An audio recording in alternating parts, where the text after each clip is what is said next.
요한계시록 1장입니다.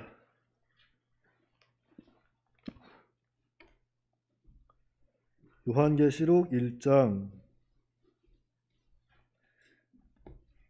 1절부터 7절까지 말씀입니다.